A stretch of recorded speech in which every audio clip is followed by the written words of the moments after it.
बिस्मिल्लाहिर्रहमानिर्रहीम। अस्सलाम वालेकुम नाज़रीन। मोअज़्ज़ज़ नाज़रीन ग्रामी, इस कहानी की इससे पहले आप 7 किस्तें सुन चुके हैं। अब 8वीं किस्त मुलाहिज़ा फरमाएं। सुबह उसकी लाश एक कुएं में पाई गई थी। मिट्ठल शाह ने जवाब दिया। दुनिया भर की अफसुर्दगी उसके लहजे में सिमटी हुई थी। उसके घर वालों और दीगर लोगों ने यही समझा था कि उसने बेउलादी के सदमे से दिल बर्दाश्ता होकर खुदकुशी की है। इस वाक़े के बाद अपने आप से बड़ी नफरत महसूस हुई थी और सब कुछ छोड़ छाड़ कर किसी तरफ को निकल जाने को जी चाहने लगा था। मगर इस औरत के मुकाबले में बहुत बुज़दिल था वह। अपने आप को सजा न दे सका। थोड़े से ताअत्तुल के बाद जिंदगी की सारी ख्वाहिशें उसी तरह जारी रहीं, मगर ज़हन से उसका तसव्वुर आज तक नहीं निकला। वो यहाँ जख्म छोड़ गई है। मिट्ठल शाह ने सीने पर दिल के मकाम पर हाथ रखा। मुझे शमीम याद आ गई और मेरे सीने में भी जैसे कोई ख्वाबीदा सी खलत जाग उठी। सुपुर्दगी और पछतावा कुछ औरतों में जाने क्यों ये दोनों जज्बे साथ साथ चलते हैं। उस रात महफिल खत्म हुई तो मैं मेहमान खाने में जाकर सोने की बजाय देर तक खेतों में टहलता रहा और मिट्ठल शाह के बारे में सोचता रहा। वो तजुर्बात का समंदर था और बड़ा ही अजीब किरदार था। लोग उसके पास अपने सभी दुखों की दवा लेने आते थे। उसके यहाँ काम करते हुए अगले महीने में मैंने एक और ऐसी शख्सियत को उसके सामने हाथ फैलाए देखा जिसको मैं तकरीबन भूल चुका था, मगर जिस पर नजर पड़ते ही सारा लड़कपन ज़हन में ताज़ा हो गया। वो ताजा थी, वही ताजा जो कभी नाक पर मक्खी नहीं बैठने देती थी। मगर इस वक्त उसकी हालत ऐसी अबतर थी कि कोई मक्खी शायद खुद ही उस पर बैठना पसंद न करती। मैंने उसे 2.5-3 बरस पहले देखा था और उन बरसों में उस पर न जाने क्या क्या कयामतें बीत गईं। कदरे ज्यादा फासले से तो शायद मैं उसे पहचान ही नहीं पाता। उसकी सेहतमंदी, रसीलापन और अकड़ सब खत्म हो चुकी थी। शिकस्त उसकी आंखों से आया थी, वो खंडर हो चुकी थी। उसका चेहरा ड्रैकुला का जनाना ऑडिशन लग रहा था। हाथ पांव सूखे सूखे, कमर खमीदा, होंठों पर पिपड़ियां और सांवली रंगत में मरीजाना सी सर्दी का इम्तजाज। न जाने क्यों उस वक्त उस पर कुदरत नामेहरबान हो गई थी। मिट्ठल शाह यकीनन उसे जानता था क्योंकि उसने मुझे बोलने का सिग्नल दिए बगैर हैरत से कहा था, ताजा तेरी ये हालत, तू हमारे पास कैसे आ गई? हमें तू तो खातर में ही नहीं लाती थी। मैं तो किसी को भी खातर में नहीं लाती थी शाहजी। वो बड़े दुखी सी अंदाज में मुस्कुराते हुए कमजोर सी आवाज में बोली। इश्क के नशे में जो थी। हमने तुझे कहा था ना कि इश्क तेरे लिए अच्छा नहीं होगा। मिट्ठल शाह की आवाज आई, मगर उस वक्त तुझे हमारी बात का एतबार नहीं आया था। तूने हमें झूठा पीर कहा था। इश्क तो किसी के लिए भी अच्छा नहीं होता शाहजी। वो बोली, बाप ने मुझे बहुत मना किया था कि शकूरे के साथ पींगे मत बढ़ा, मगर उस वक्त मैं पूरी पूरी हीर बनी हुई थी और शकूरा मेरा रांझा था। बाप ने शादी की इजाजत नहीं दी थी। मैं उसके साथ भाग गई। हम लाहौर चले गए थे। शाहजी कुछ दिन तो आराम से गुजरे, मगर जब सर छुपाने की कोई सही जगह और ठिकाना न मिला और फाके भी होने लगे तो सारा इश्क रफू चक्कर हो गया। और एक रोज रांझा अपनी हीर को एक दलाल के हाथ 5,000 रुपए में बेच गया। उसी दौरान एक बच्चा भी हुआ जो नमूनिये से मर गया। 1.5 साल कोठे पर गुजारा। वहाँ बड़ी जानलेवा बीमारी लग गई। शाहजी नायिका ने बड़ा इलाज करवाया। आपको तो पता है शाहजी कि आदमी जिस मशीन से पैसा कमाता है वो खराब हो जाए तो उसकी मुरम्मत अच्छी तरह करवाता है। मैं भी उनकी रुपया कमाने की मशीन थी, मगर जब मुकद्दर खराब हो तो इलाज भी खराब होता है। मर्ज हर से बढ़ गया तो उन्होंने धक्के देकर निकाल दिया। उसे खांसी आ गई या शायद वो अजीब से अंदाज में हंसी थी। जमाना आदमी के साथ बड़ा मजाक करता है शाहजी। जब मैं कोठे से भाग जाना चाहती थी तो वो लोग मुझे बेद से मारते थे और जब मैं वहीं सर छुपा कर रहना चाहती थी तो उन्होंने मुझे धक्के दे देकर निकाल दिया।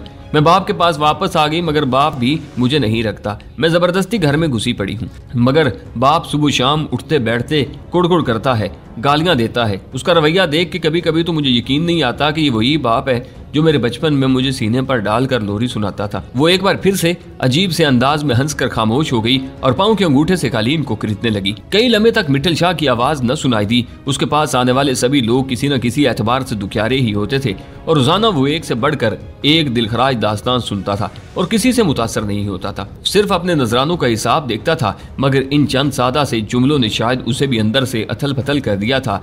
अब हमारे पास किस लिए आई है तू? बिलाकर उसने पूछा। साफ जाहिर था कि उसे अपने लहजे का दबदबा और करारापन बरकरार रखने में खासी दिक्कत पेश आ रही है। डूबते को तिनके का सहारा होता है शाहजी। वो सर उठाकर उसी दुखी से अंदाज में मुस्कुराई। उसका ये इज़्मेहलाल देखकर मेरे दिल को कुछ हो रहा था। मैं भी तिनके का सहारा लेने आई हूँ। मैंने सोचा शायद आपके पास दिलों को मोम करने वाला कोई तावीज़ हो जिसके असर से मेरा बाप भी फिर मुझसे इसी तरह प्यार करने लगे। तुझे फिलहाल इस तवीज़ की जरूरत है। मैंने मिट्ठल शाह की आवाज़ सुनी और फिर 100 के 3 या शायद 4 नोट ताजा के पैरों के करीब आ गिरे। ये ले जाकर अपने बाप की हथेली पर रख, उसका दिल फिर से मोम हो जाएगा। ताजा ने मजरू सी नजरों से ऊपर देखा। उसके सूखे सूखे से होंठ लर्ज उठे। आप समझे नहीं शाहजी, हम गरीबों का हर मसला ही पैसे से नहीं सुलझाया जाता। बाबा तो मेरे हाथ से रोटी भी नहीं लेता, रकम कैसे लेगा? और फिर मैं उसे क्या बताऊंगी कि कहाँ से लाई हूँ? आप गलत समझे शाहजी, मैं आपके पास इस रकम की मदद लेने नहीं, बस दिल की तसल्ली के लिए आई थी। तवीज़ मिल जाता तो दिल को ढहारस हो जाती। वो गोया मायूस होकर कंधे झुकाए वापसी के लिए मुड़ने लगी तो मिट्टल शाह की आवाज़ आई, ठीक है, जा मुंशी निसार से तावीज़ पी ले जा, मैं सोचूंगा कि मैं तेरे लिए क्या कर सकता हूँ। बहुत बेहतर, वो आहिस्तगी से बोली और नोटों पर नजर डाले बगैर रुखसत हो गई। मैं दम बखुद बैठा था। मुझे बहुत ताखीर से मालूम हुआ था कि जिस जमाने में मैं ताजा को कस्बे से निकलकर चक 42 की तरफ जाते देखता था, उन दिनों दर हकीकत वो किसी से मिलने जा रही होती थी। मुझे इन दिनों समय नहीं थी, वरना उसकी आंखों में झिलमिलाते सितारे देखकर ही समझ जाता कि उन दिनों वो जमीन पर नहीं, इश्क के आसमान पर थी। वो जा चुकी थी तो मैंने अपनी कमीनगाह का पर्दा उठाकर गर्दन निकाल कर ऊपर देखते हुए कहा, मैं इस लड़की को जानता हूँ मिट्टल शाह। मैं आज रात जाकर इसके बाप से बात करूंगा और अगर वो सीधा ना हुआ तो 2-4 हाथ भी जड़ दूंगा। जज्बाती होने की जरूरत नहीं। मिट्टल शाह मुस्कुराया, ये कोई ज्यादा अहम मामला नहीं, चंद दिन में उसका बाप नॉर्मल हो जाएगा। औलाद छोटी बड़ी हर तरह की खताएं करती है और माँ बाप बिलाकर उन्हें माफ कर देते हैं। बड़ी खताओं को भूलने में जरा ज्यादा दिन लगते हैं। और अब जल्दी से सर अंदर कर लो, अगला जरूरतमंद आ रहा होगा। मैंने सर अंदर कर लिया और एक बार फिर बतौर जिन अपने फराइज अंजाम देने लगा। इसी किस्म के नशीब व फराज के साथ खासी ऐशो इशरत और खैर आफियत से दिन गुजर रहे थे। ताजा वाले वाक़े के बाद तकरीबन 1.5 माह बाद का जिक्र है। एक रोज एक लड़की कमरा खास में आई। 20-22 से ज्यादा उम्र नहीं होगी। उसके हुलिये लिबास और रख रखाव से किसी अच्छे घर की लगती थी। चेहरे पर भी आसूदा हाली की चमक थी। बड़ी सी रेशमी चादर लिए हुए थी। सूरज से भोलापन टपकता था। उस किस्म की निखरी निखरी शख्सियात मिट्टल शाह के डेरे पर कभी कभार ही आती थीं। मैं दिलचस्पी से उसका सरतापा जायजा लेने लगा। मैंने महसूस किया कि ऊपर तख्त पर मिट्टल शाह भी संभल कर बैठ गया था। लड़की कुछ मतहोश और परेशान नजर आ रही थी। मिट्टल शाह के सवालों के जवाब में लड़की ने जो इंटरव्यू दिया उसका खुलासा ये था कि वो एक गरीब और बेसहारा लड़की है। कुछ रिश्तेदारों ने उसकी परवरिश की है। उसे एक लड़के से मोहब्बत है, लेकिन जिन रिश्तेदारों ने उसे पाला है वो उसकी शादी किसी हाल में भी उस लड़के से करने पर तैयार नहीं है, बल्कि उन्होंने लड़के को डराया धमकाया भी है। लड़का जरा बुज़दिल किस्म का ही है। वो बड़ी मुश्किल से मौका निकाल कर किसी को बताए बगैर यहाँ आई है और किसी ऐसे तावीज़ गंडे की तलबगार है जो उसके रिश्तेदारों के ख्यालात बदल दे। बाकी तो सब ठीक था, लेकिन उसकी ये बात मेरे दिल को नहीं लगी थी कि वो एक गरीब और बेसहारा लड़की है। पहले वो अपनी गुर्बत और नादारी पर जोर देती रही थी, बाद में रिश्तेदारों का रोना रोने लगी थी। मुझे उम्मीद थी कि मिट्टल शाह ने भी इस बात को महसूस कर लिया होगा, लेकिन वो छोटी छोटी बातों पर मगज खपाने वाला आदमी नहीं था। अपने काम से काम रखता था। अपने महबूब की खातिर तुम हर कुर्बानी देने को तैयार हो? उसने बारोब आवाज में पूछा। हाँ, लड़की ने मजबूत लहजे में जवाब दिया। हमें खुश करोगी तो मन की मुराद मिल जाएगी। अचानक मिट्टल शाह ने कहा। मैंने उसे इस कदर इजलत से और गैर मोहतात अंदाज में हरफे मुद्दा जुबान पर लाते हुए पहले कभी नहीं सुना था। मैंने महसूस किया कि इस लड़की को देखकर वो आपे में नहीं रहा था। जी? लड़की ने हैरान हैरान सी आंखों से ऊपर देखा। याकू जिन, मिट्टल शाह ने मुझे पुकारा। इसे बताओ कि हमें खुश करने वाले को क्या मिलता है? मन की मुराद, मैंने खास अंदाज में नहायत भारी आवाज में कहा। ये अल्फाज एक तवील मश्क के जेरे असर खुद बखुद ही मेरे मुंह से निकल गए थे, वरना मैं कहना कुछ और चाहता था। तब मिट्टल शाह तख्त से कूद पड़ा। अब मैं इन दोनों को देख सकता था। मिट्टल ने लड़की की आंखों में आंखें डालते हुए कहा, इस लड़के से तुम्हारे तल्लुकात रहे हैं ना? लड़की ने आंखें चुरा ली और सर झुकाकर चादर का पल्लू उंगली पर लपेटते और खोलते हुए गोया बादल नख्वास्ता इस बात में सर हिला दिया और नहायत धीमी आवाज में बोली, इसीलिए तो मैं ज्यादा परेशान हूँ, वरना शायद सब्र भी कर लेती। तब फिर हमें खुश करने में क्या कबाहत है? मिट्टल शाह ने इत्मीनान से कहा और उसकी कलाई पकड़कर उसे मुत्तसिल ख्वाबगाह के दरवाजे की तरफ ले चला। लड़की ने मुड़कर चारों तरफ देखा, गोया कोई राह फरार तलाश कर रही थी। उसने गालिबन एहतजाज के लिए मुंह भी खोला, लेकिन तज़बज़ब में रह गई और जब तक वो किसी फैसले पर पहुंची तब तक मिट्टल शाह उसे लेकर मुत्तसिल कमरे में जा चुका था और वह दरवाजा बंद हो चुका था। मेरा दिल बहुत तेजी से धड़क रहा था और ये तेजी जज्बात के बायस नहीं, तशवीश के बायस थी। मुसीबत ये थी कि लड़की की मौजूदगी में मैं तख्त के नीचे से निकल नहीं सकता था और अब निकलने का कोई फायदा नहीं था। खासी देर बाद मुत्तसिल कमरे का दरवाजा खुला और लड़की खास कमरे में आ गई। मिट्टल शाह बाहर आता दिखाई नहीं दिया। लड़की के बाल परेशान और वहशत में इजाफा हो चुका था। कमरे के वस्त में पहुंचकर उसने अपने आप को अच्छी तरह चादर में लपेट लिया, सिर्फ आंखें खुली रहने दी। फिर उसने जख्मी शेरनी की सी नजरों से मुत्तसिल कमरे के खुले दरवाजे की तरफ देखा और तेज तेज चलती हुई बाहर जाने का दरवाजा खोलकर गायब हो गई। उसके गायब होते ही मैं तख्त के नीचे से निकल आया और मैंने बढ़कर दरवाजे की कुंडी लगा दी ताकि कोई और साहिल अंदर न आए। इस दौरान मिट्टल शाह ख्वाबगाह से बाहर आ चुका था। उसके चेहरे पर सरशारी और फातिहाना मुस्कुराहट थी। मैंने उसके करीब जाते हुए कहा, तुमने अच्छा नहीं किया मिट्टल शाह, इतनी जल्दबाजी और तकरीबन जबरदस्ती अच्छी नहीं होती। जाने क्यों मेरा दिल डूब रहा है। अभी तक तुम्हारे दिल ने तैरना नहीं सीखा, डूबता ही रहता है। वो मूंछों को बल देते हुए मुस्कुराया। घबराओ मत, कुछ नहीं होता। यहाँ से जाने के बाद आमतौर पर कोई जुबान नहीं खोलती, और अगर खोले भी तो तुम्हें शायद अंदाजा नहीं कि हमारे पास इस तरह का बंदोबस्त है। तुम आराम से अपनी जगह पर बैठो। मैंने हदायत कर रखी है कि तुम किसी भी हाल में अपनी जगह मत छोड़ा करो। तुम किसी रोज ये सारा ड्रामा ही फलाप न करवा देना।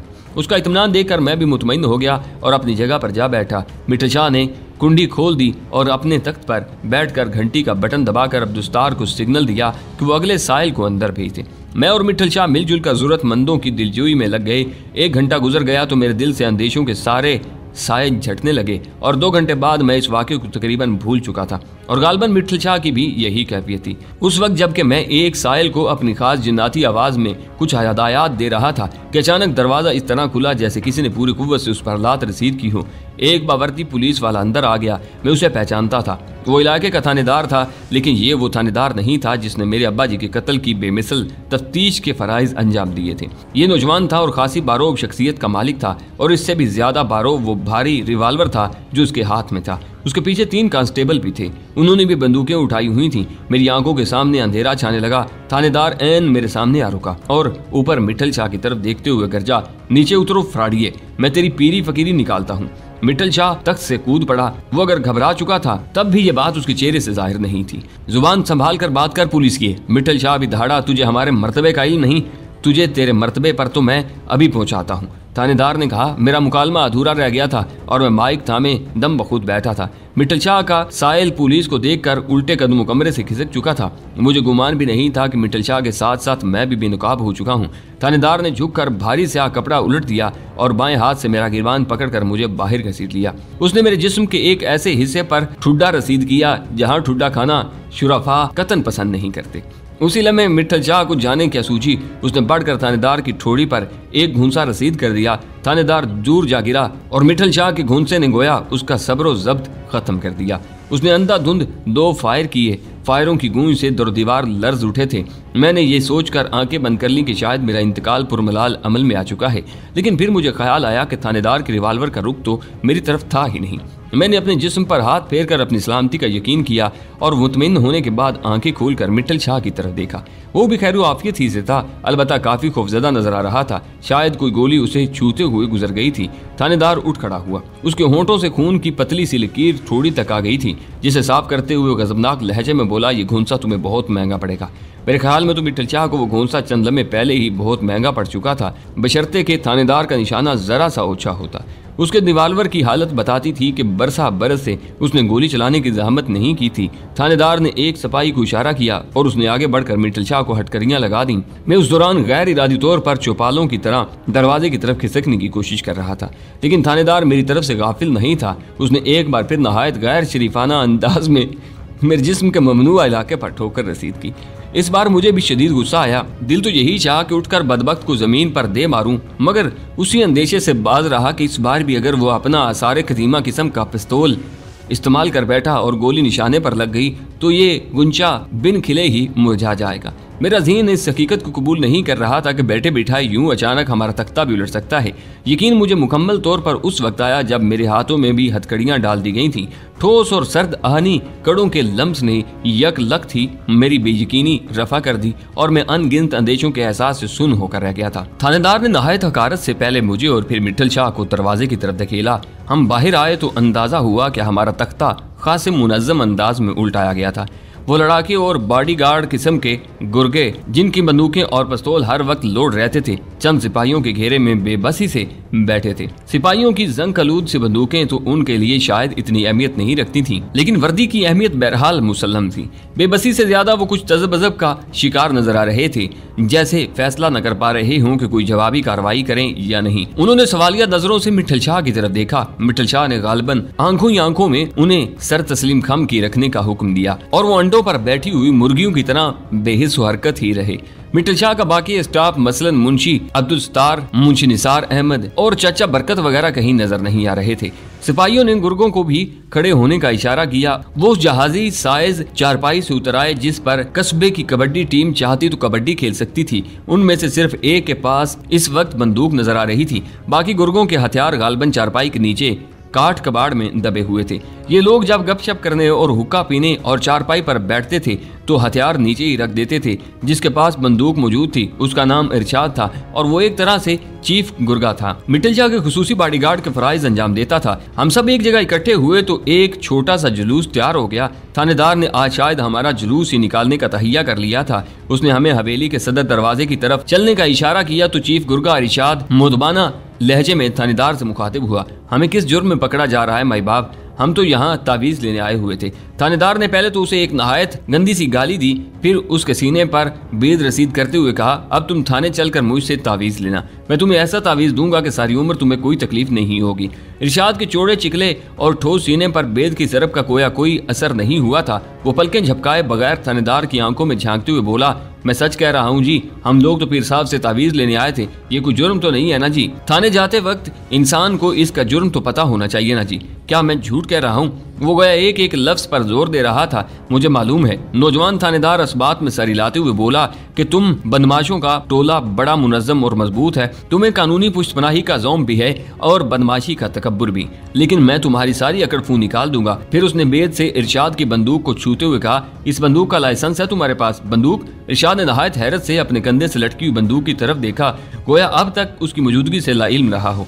ये तो मेरी नहीं है, मालूम नहीं किसने मेरे कंधे पर लटका दी है। उसने नहायत मासूमियत से कहा।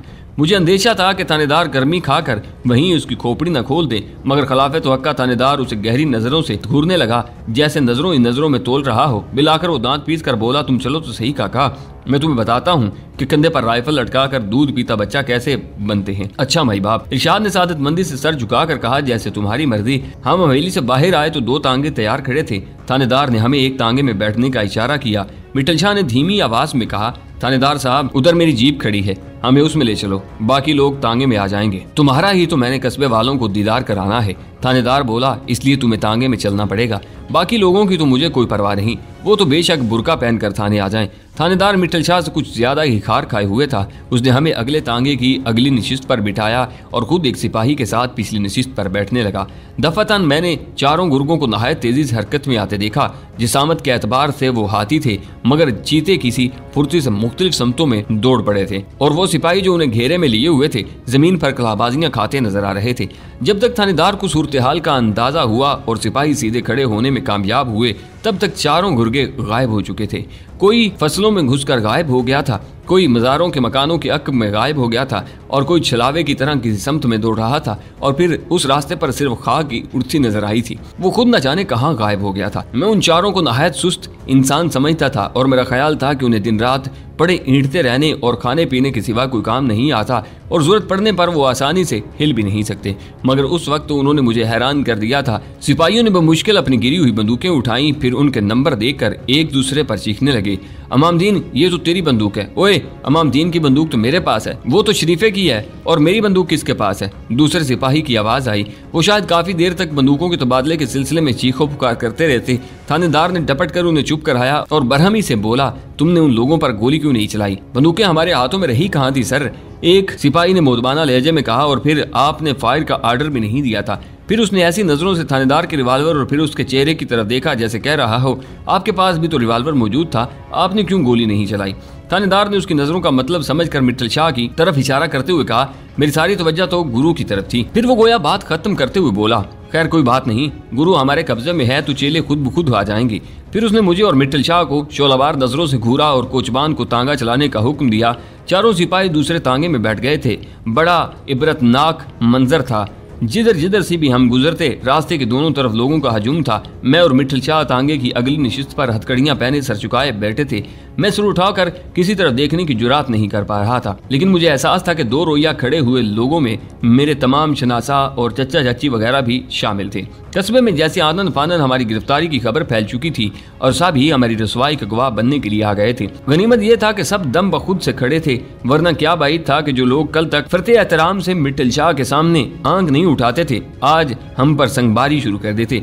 थाना मित्तल शाह के डेरे से ज्यादा फासले पर नहीं था, लेकिन आज जैसे रास्ता मीलों लंबा हो गया था। खुदा खुदा करके जर्दी में लिपटी हुई थाने की इमारत दिखाई दी। सच्ची बात तो यह है कि थाने में दाखिल होते वक्त मैंने सुख की सांस ली थी। कम से कम लोगों की घूरती हुई आंखों से तो निजात मिली थी।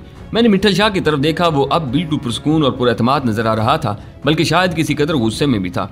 उसके पतले पतले होंठों पर खिंचाव था। थानेदार ने हमें अंदर ले जाकर अपनी मेज के करीब पड़ी हुई बेंच पर बिठा दिया और खुद बड़ी तमकनत से अपनी कुर्सी पर जा बैठा और दोनों कोहनियां मेज पर टिका कर बेद घुमाते हुए यूं पुरख्याल अंदाज से हमारी तरफ देखने लगा, गोया कोई मेजबान फैसला न कर पा रहा हो कि मेहमानों से किस मौजू पर गुफ्तगू शुरू की जाए। अब वो इस तरह जज्बातियत में गिरफ्तार नजर नहीं आ रहा था जिस तरह हमें गिरफ्तार करते वक्त था। तमाम सिपाही उस कमरे से बाहर ही रुक गए थे। बिलाखिर मिट्ठल शाह ने ही सकूत तोड़ा। क्या सोच रहे हो मलक साहब? उसने गालबन थानेदार की मेज पर रखी हुई तख्ती पर उसका नाम पढ़ लिया था। पूरा नाम मलक मोहम्मद हयात था। मैं सोच रहा हूँ पहले तुम दोनों को उल्टा लटका कर छित्तर लगवाए जाएं या पहले FIR काटी जाए। थानेदार ने नहायत संजीदगी और रसानियत से जवाब दिया। देखो भाई मोहम्मद हयात, मिट्ठल शाह ने नहायत शीरी लहजे में कहा, गोया थानेदार से चित्रों से नहीं कोरमा और शीरमाल से हमारी खातर तवाज़े के इरादे का इजहार किया हो। मैं कोई लावारस और मुफलिस मज़ाहरा तो हूँ नहीं, और ना ही मैं बस स्टैंड पर जेबें काटने वाला कोई मामूली जेब कतरा हूँ जिस पर तुम अपना छित्तर आजमाई का शौक पूरा करो। मेरे जैसे आदमियों का मामला बहुत आगे तक जाता है, जिसमें तुम जैसे अफसरों को कई अदालतों और कई वकीलों का सामना करना पड़ता है, जहाँ चित्रों का हिसाब भी देना पड़ जाता है। इसलिए मेरा मुखलसाना मशवरा है कि ये ख्याल तो दिल से निकाल ही दो। ये मशवरा देने की एक वजह और भी है जो जल्दी ही तुम्हारी समझ में आ जाएगी। बाकी रहा FIR का मसला, तो मुझे बता दो कि तुम चार्ज क्या लगाना चाहते हो। धोखेबाजी, जलसाजी, सरकारी कारिंदे पर कातलाना हमला, सरकारी फराइज की बजावरी में रुकावट पैदा करना वगैरह वगैरह।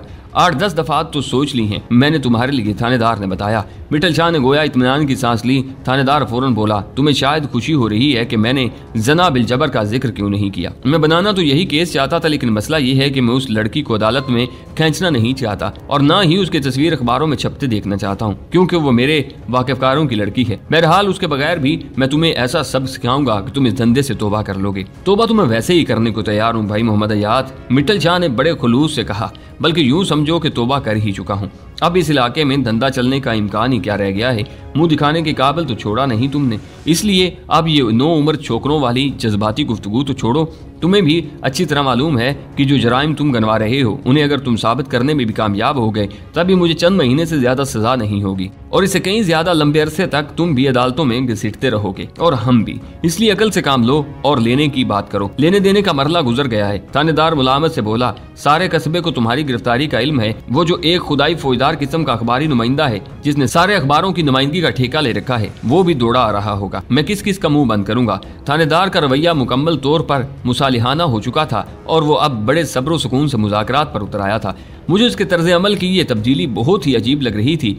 वो तो जरा ही देर में झाग की तरह बैठ गया था। हालांकि अब हम उसकी चार दीवारी में थे और काफी हद तक उसी के रहम करम पर थे, जबकि बाहर उसने जिस तरह आंखें दिखाई थी मुझे अंदेशा था कि वो थाने पहुंचते ही हमारी खाल उधेड़ना शुरू कर देगा, मगर यहाँ तो उल्टा ही हिसाब था। मैं तुम्हें इतने दे दूंगा कि सब काम सही हो जाएगा। मिट्ठल शाह बोला, तुम्हारा मुंह बंद हो जाए तो बाकी सबके मुंह भी बंद हो जाएंगे। मुज़ाकरात चलते रहे। मेरे मेदे में जो गिरें पड़ रही थीं वो धीरे धीरे खुल गईं।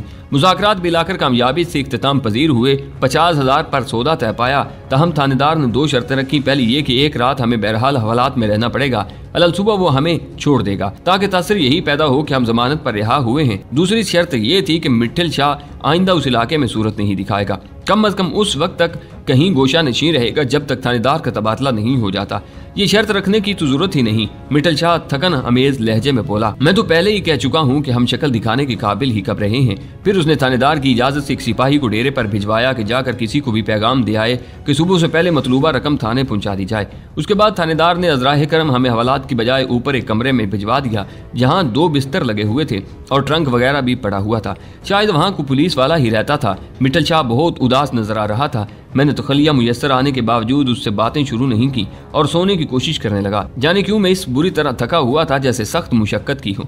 मेरे सोने की कोशिश कामयाब न हो सकी, क्योंकि जूं ही रात जरा गहरी हुई ऐन हमारे कमरे के नीचे से कर्बनाक चीखों की गूंज सुनाई देने लगी। फिर ऐसा महसूस हुआ जैसे इन चीखों को दबाने की कोशिश की जा रही हो। ये क्या हो रहा है? मैंने खौफजदा से लहजे में मिट्ठल शाह से पूछा।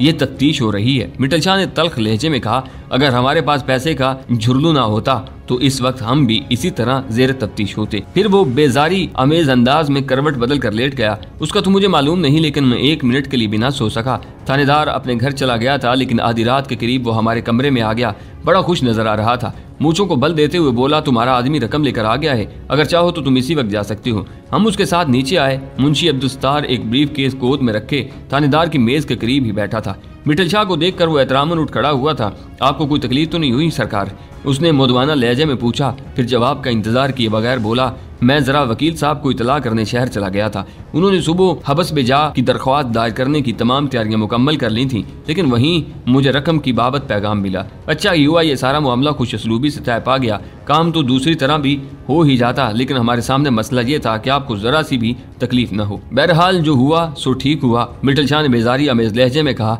रकम मलक साहब के हवाले करो ताकि हम घर चलें। नींद से आंखें बंद हुई जा रही हैं। मलक मोहम्मद हयात साहब ने नहायत शरीफाना अंदाज में रकम वसूल करके फौरन ही एक सिपाही के हाथ कहीं भिजवा दी और हम उनसे हाथ मिलाकर यूं बाहर आ गए गोया चंद शुराबा की कारोबारी मुआहदे पर अमल दरामद के बाद रुखसत हो रहे हों।